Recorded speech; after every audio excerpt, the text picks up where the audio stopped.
If you're just joining us, I bought and remodeled this old house in central Utah and moved into it.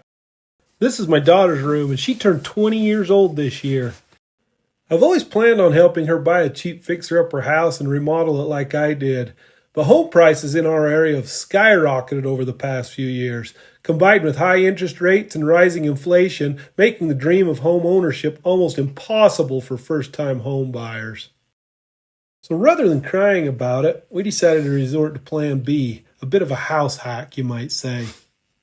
When I remodeled the place, I built this nice little walk-in closet and a separate bathroom with this custom tile shower. So what we decided to do is cut a doorway right here that comes out right here into this storage area and add a kitchenette, small living room, and laundry.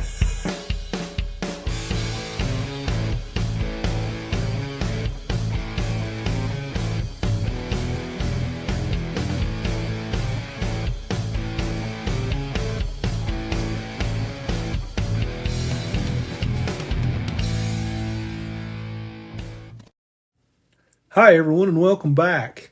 If you caught the last video, I finished up the floor install including the stair treads and risers here, and I'm real happy with the way it all turned out.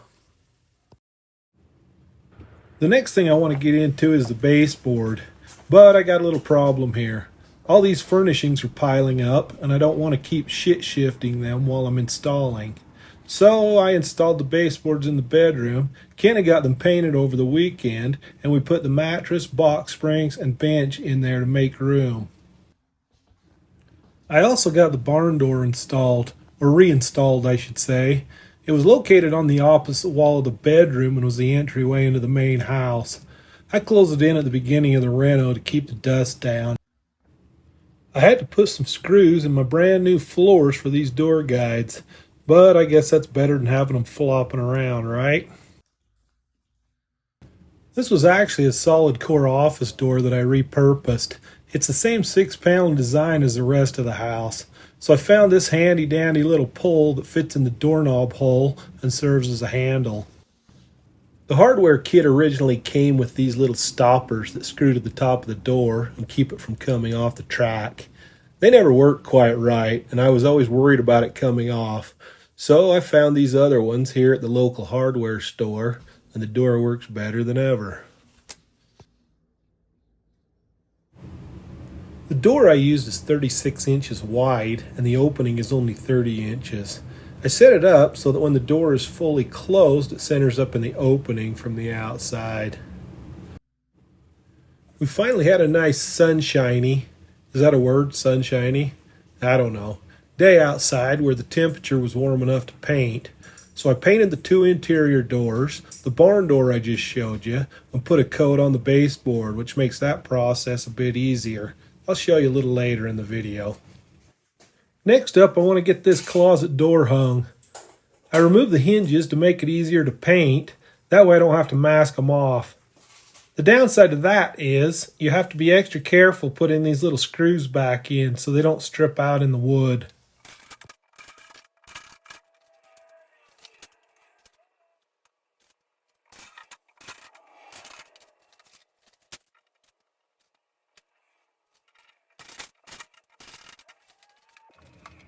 Normally on this part of the process, I just use my foot underneath the door to lift it up and line the hinges up until I get a screw or two installed. Whereas this one's not typical and so far up off the floor, I just kind of wrestled it into place.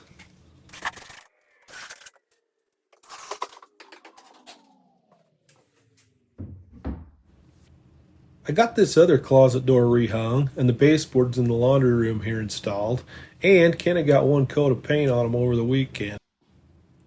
In the last video I mentioned that I wasn't sure if I was going to install baseboard here on the brick wall or do something else to finish it off.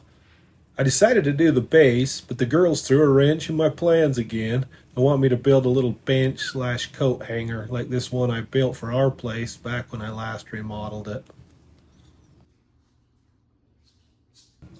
And if you noticed, I used the same flooring in my place, including here on the top of the bench. I think it ties everything together nicely.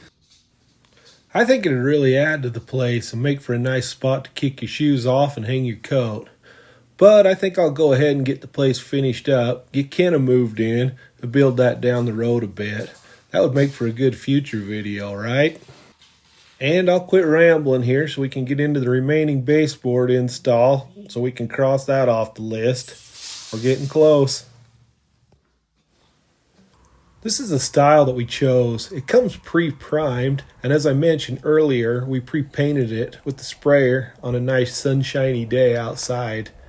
That saves us having to brush on an extra coat after it's installed, which is a bit more time consuming.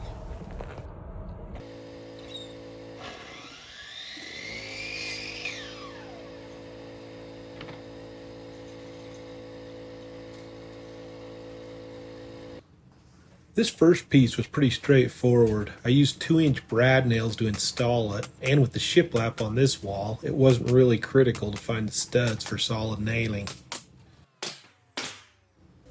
This next piece needed a precise cut on each end, so I measured and cut it a few inches longer than it need be.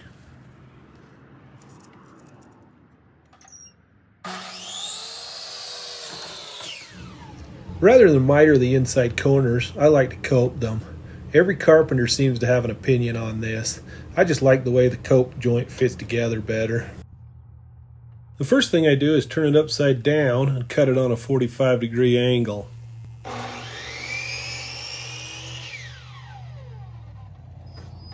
Then I pivot the saw back the other direction about 5 degrees and cut the square part of the base on the bottom.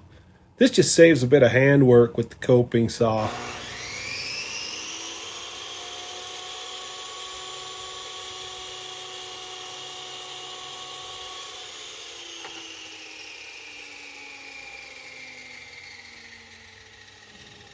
Next, I use the coping saw to cut the profile of the base, following the line where the paint meets the raw wood.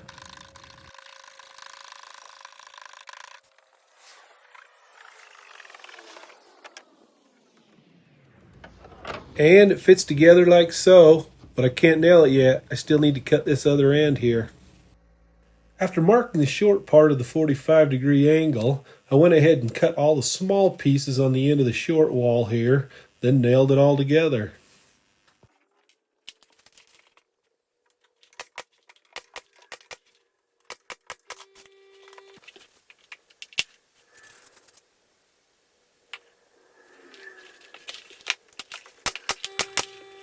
The last piece gave me a little grief, as the last piece often does. There was a little spot on the drywall that wouldn't allow it to set back all the way. So I scraped that off with my putty knife, adjusted a little with my hammer saw, and gave it a little trim with the chop saw.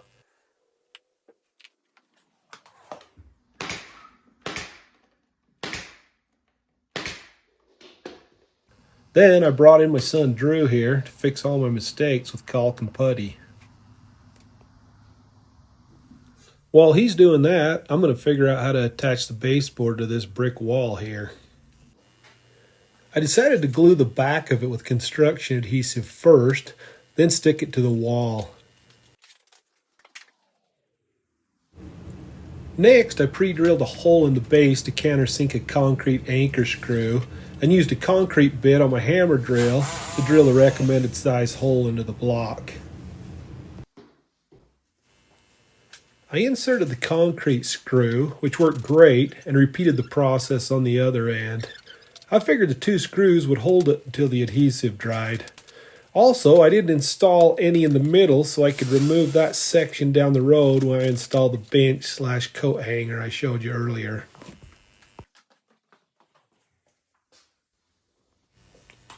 That brings us to the last piece here.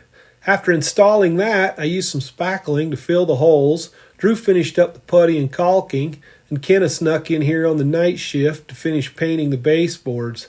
And she didn't even get me any footage. What the hey? But it looks great. Check it out.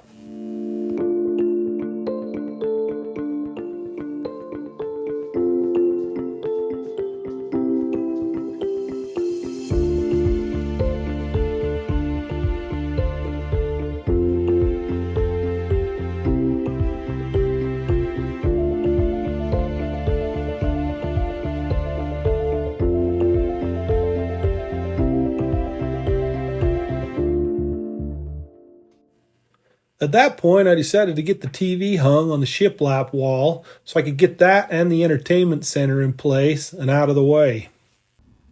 If you've ever installed one of these brackets, you'll know they come with a bunch of different screws to accommodate all the different models and brands. So first off, I sorted through and found the right ones for this model, and then mounted the brackets that go on the back.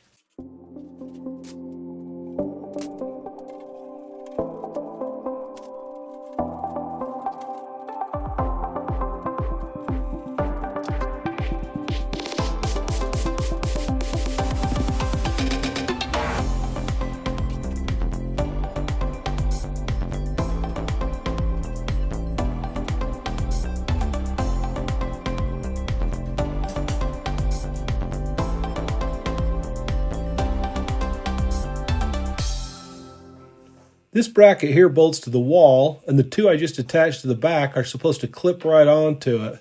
Sounds easy, right? I guess we'll find out. So after a double check on the measurement to determine height, I mounted it right under the electrical outlet here. I found center of wall and stud locations earlier to speed up the process, and started by pre-drilling some holes in the shiplap for the lag bolts that came with the hardware package. Next, I installed the lag bolts with a nut driver and my cordless drill. They were pretty heavy duty, maybe even a little overkill. But hey, we don't want the TV to fall off the wall, right? Then Drew showed up right on time to save the day again, and maybe my back too. Let me get a hand underneath it.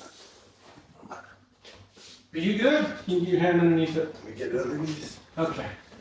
Okay, hopefully we can set it on the top. Oh, nice. That's all right, lightweight, don't it? So, yeah, probably. Oh, it's really good. You kind of center it.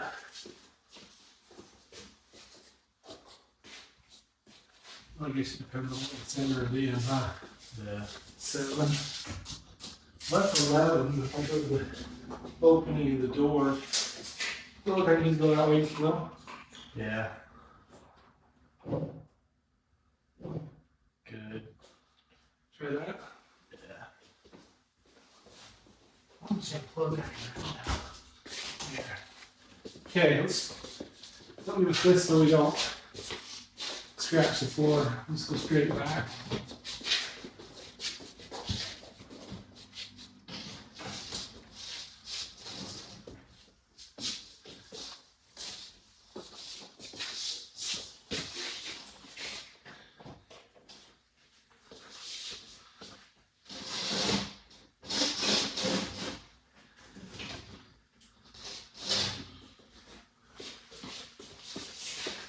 Just slightly wider than TV, isn't it? Yeah. How's that look? Good. Cool. After that, Drew did some much needed window washing with a little help from Remy Girl. She soon got bored with that though and went out to play in what would soon be her new yard. We're really going to miss her at our house though. She's the only one that tries to get Benny to calm down and be quiet when he thinks he needs to bark.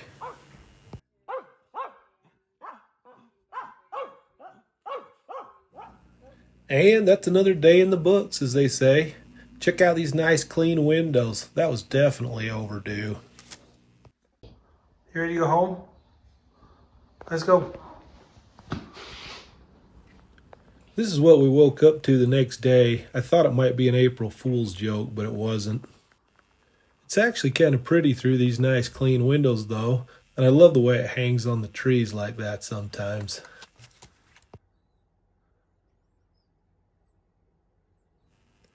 So I just got some good news to offset my disappointment over the typical central Utah cold snowy weather stretching into April. The kitchen countertops are done and the installers are coming tomorrow morning to install them. And as you can see, I have some cleanup to do. I do have some bad news though also. You're going to have to wait till the next video to see them. Thanks for watching.